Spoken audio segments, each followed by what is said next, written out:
We're in this together. And if we're going to learn from the past and the current situation, it will take living a new normal and making different choices in each of our everyday lifestyles. Hi, I'm Maria, otherwise known as the Fit Foodie. I'm a chef, holistic nutritionist, author, inventor, and mom. And I want to welcome you to my podcast.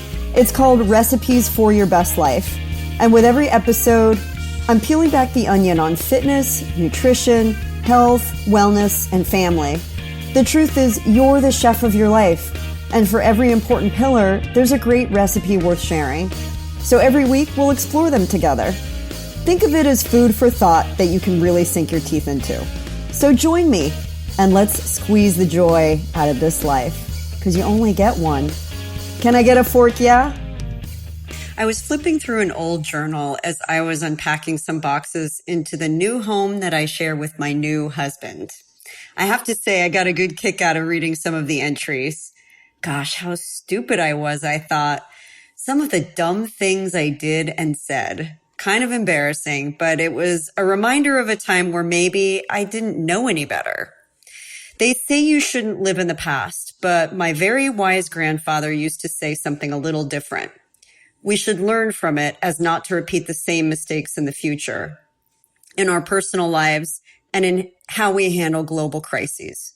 A little over a decade ago, when I was first working on our Eat Cleaner line of products, preparing to go to market, H1N1, or swine flu, first struck in Mexico, then the US, in the spring of 2009. By June, what was being called the novel H1N1 flu was reported in every state in this country, DC, the US Virgin Islands, and Puerto Rico, as well as more than 70 other countries worldwide. It hit countries in the Southern Hemisphere during their regular flu season, or our summer months. And on June 11th, 2009, the World Health Organization declared a global pandemic alert of phase 6, the highest level of alert. However, this was not because of how serious the novel H1N1 flu virus was, but rather because of how quickly this new flu had spread across the globe. Sound familiar? Just like then, a few things happened, and I took some time to read some of the recaps of how we handled H1N1 back in 2010 and 2011, and it gave me some pretty important insights. It talked about everything from how public information and risk communication messages were disseminated through the media.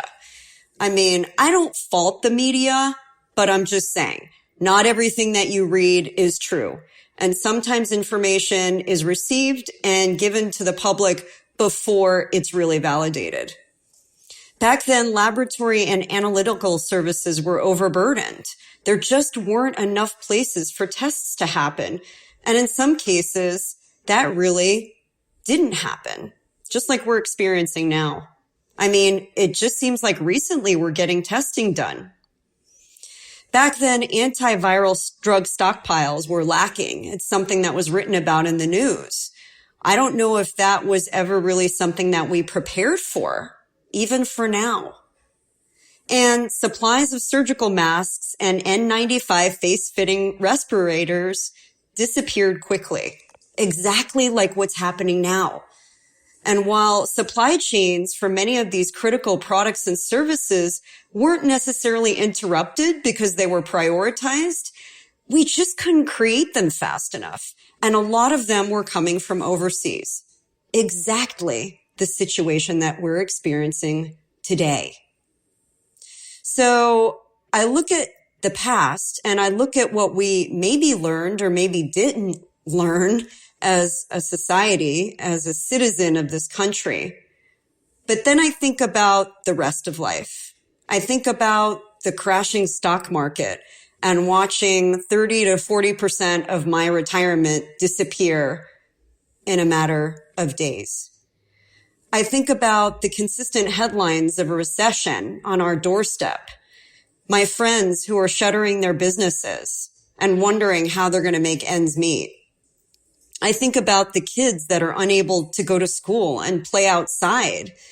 And I don't know about you all, but it's causing a lot of boredom in my household. And I know a lot of other parents are wondering, what do we do? Is life ever going to be normal? Or is this the new normal? We're all trying to figure out how it's going to work out. But if you put the potential aside for just a second, that unknown that I know is really riding heavy in a lot of people's minds, I want to talk about what this means on our personal health. While we wait for a vaccine, our immune system is sitting on the sidelines wondering, what should we do? And if you're one of the millions considered high risk, meaning you have a pre-existing condition that compromises your immunity, like MS, lupus, or cancer, or you're elderly or under the age of 5, or you're a pregnant woman, you know that every step in life is something you need to be conscious of. After all, that's why we created our Eat Cleaner line in the first place. It was so my father could eat a salad after being told to remove raw foods from his diet with his cancer diagnosis, because a bout of foodborne illness for somebody like him could be devastating. It could even kill him. But if you're someone who would otherwise be considered healthy, a person whose immune system can fight when germs like bacteria or viruses invade your body and multiply at epic speeds, you might be wondering, why am I being punished? Because we're dealing with the unknown. It's called the novel coronavirus, just like H1N1 was called novel because we had never seen anything quite like it. We're familiar with this family of viruses, but just like in the movies, we just don't know. Superbugs are not the fodder of big cinema movie directors like in the movie Contagion.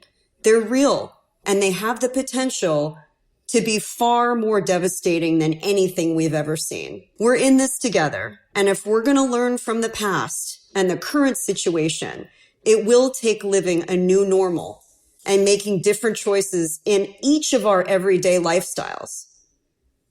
You know what I'm going to say. It starts with what we eat. Viruses and antibiotic resistance can transmit through our forks. So taking care to eat proteins that come from clean sources is so critical. If an animal isn't eating right and you're eating the animal, guess what? You're getting contaminated. Supporting the factory farm by voting with your dollar and buying that cheap meat and saving a buck doesn't make sense. Not your mind kind of sense or the money kind of sense. Farm-raised seafood that are eating radioactive pellets are getting contaminated with lice at a rate of over 90%. And you think you're immune? Eating a bunch of GMO-laden, highly processed foods and drinks with artificial colors, flavorings, and sweeteners that cause cancer in animals is something you think you can do with abandon and be immune? Consuming raw foods without properly cleaning them in hopes you won't get bacteria or viral contamination because it was covered in fertilizer and manure in the field and picked and packed there and hasn't been cleaned makes sense to you? We have to get real with ourselves and our personal habits and choices. If you don't eat right, it will eventually eat you alive. If you don't manage your stress will consume you. And if you don't value sleep, your nightmares could become your everyday reality. And if you don't move your body to keep it active and strong, it simply won't bear the weight any longer. On a positive note, and I know this sounds like doomsday, but there is a light note. In this time that we're being asked to quite literally sit down, our environment is healing. We're at a 50% decrease in CO2 emissions over last year. Air pollution is considerably dropping. You can see the sky in LA. I saw it with my own 2 eyes. Fish in the Venice canals can be seen again, returning to vision after decades. And the swans have even returned. It's making impactful change at epic speed. And I insist the same thing can be done in our own lives. We can't control the world, but we can start with our own ecosystem, and that is our family and ourselves. We can eat to live and start with proper nutrition. On a regular basis, we focus on getting the right balance of essential amino acids or protein because they're the building blocks of humanity. Without lysine, for example, you'd have a really hard time keeping your immunity and antibodies in check. Without tryptophan, you couldn't produce the serotonin that makes you feel that bomb chicka wah, helps you feel joy and even helps you sleep. You need to get your vitamin D every single day, plus some sunshine if you can. You need your vitamin C, your minerals. And really importantly, you need those probiotics to keep your gut health in check. Fermented and pickled foods are your friends. And then think about the routines that you can implement every single day to help you sustain those great habits. It does come from routine. Routine doesn't have to be seen as a negative thing. Routine helps to bring balance because it's something that we can expect every day. And right now, where it's really hard to implement routine because our kids are running around crazy and wild and bored, and we're not sure if we have a job today or tomorrow, and the economy is changing every single moment, there are things that you can implement every single day to create habits consistently. So these are the 8 things that I try and do every day. And I love the number 8. I have 8 strategies in my book. Eat like you give a fork, the real dish on eating to thrive. And when you put 8 on its side, it's the infinity sign. So these are things that maybe you might want to implement or create your own routines to help bring balance and keep focus on what's important. Number 1 is start by setting your alarm to the same time every day, even if you don't have a schedule. I mean, you may not have something going on in that day, but routine is important. And when you start with a set time, then you can schedule your day to get the most out of it. So that's number 1.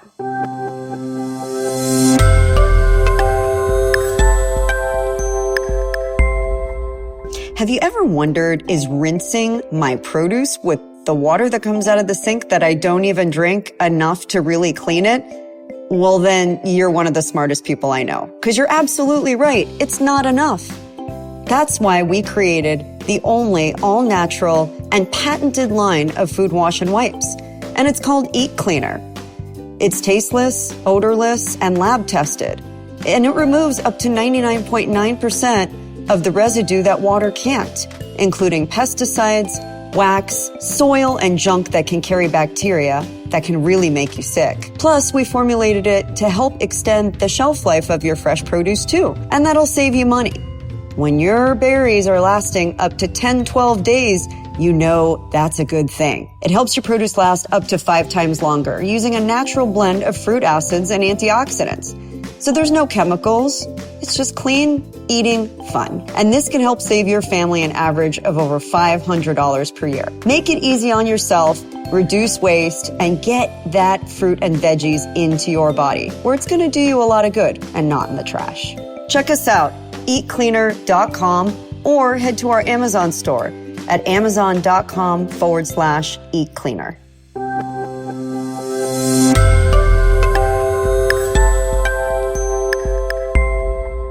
Number 2 is make your bed. I know that might sound silly, but I promise you, this is life-changing. And there are lots of statistics out there, you can go and read about them, that support why this is so important. It just gives you a little bit of rest and closure to your sleep time. And when you go back to bed, having a nicely made bed is everything. I swear, it's the lifestyle hack of many, many successful people. Number 3 is start your day with gratitude. Maybe it's prayer. Maybe it's reading something that gets you focused. Maybe it's taking some time to write, but have that set time when you wake up instead of immediately looking to social media and the news to see what disasters are happening in life. we all have things to be grateful for. And when you start with that intention and that understanding that there are things